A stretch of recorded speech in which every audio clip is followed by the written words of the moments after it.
நம்முடைய வாழ்க்கைக்கு தேவையான ஒரு விஷயத்த பைபிள்ல இருந்து இவங்க கொடுக்கறதே கிடையாது.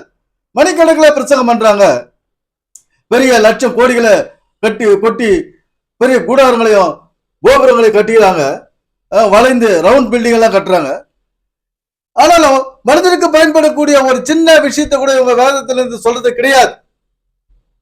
அப்படி இருக்கும்போது எப்படி இந்த உலகத்துல மனுஷன் நல்ல வாழ்க்கை வாழ்வாங்க?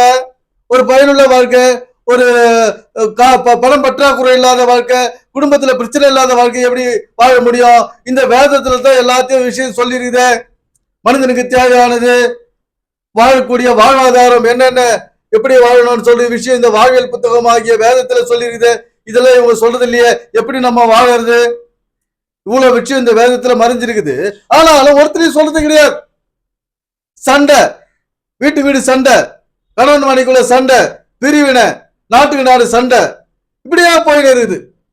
வாழ்ந்தோமா, சாப்பிட்டோமா, சந்தோஷமா இருந்தோமா, தூங்குறோமா, ஆரோக்கியமா இருந்தோமா என்ற ஒரு விஷயம் இங்க நடக்கல.